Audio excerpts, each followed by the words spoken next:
படிப்பறிவில்லாத குடும்பத்தில் இருந்து பள்ளிக்கூடம் செல்ல வாய்ப்பு கிடைக்காமல் பின்னாளில் கோடிக்கணக்கான குழந்தைகளின் வாழ்வை மாற்றிய கல்வி தந்தையாக ஏழைகளின் முதல்வராக வாழ்ந்தவர் பெருந்தலைவர் காமராசர்.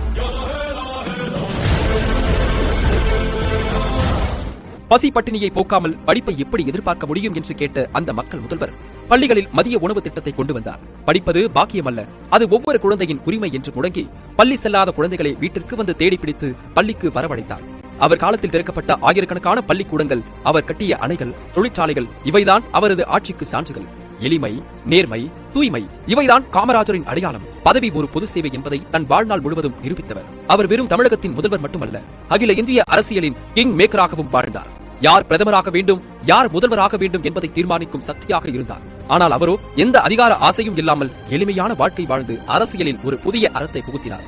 எளிமையாக வாழ், நேர்மையாக உழை, மக்கள் சேவையே மகேசன் சேவை, கல்விதான் சிறந்த செல்வம் என்பதை அவர் வாழ்வு நமக்கு சொல்லும் பாடம். உங்கள் லட்சியம் எதுவாக இருந்தாலும் நேர்மையும் மக்கள் மீதான அன்பையும் பின்பற்றினால் உங்களாலும் சமூகத்தில் ஒரு நேர்மையான மாற்றத்தை உருவாக்க முடியும். இந்த உன்னத தலைவரின் பெருமைகளை உங்கள் நண்பர்களுக்கும் கடத்துங்கள். நம்பிக்கையுடன் இந்த நாளை தொடங்க.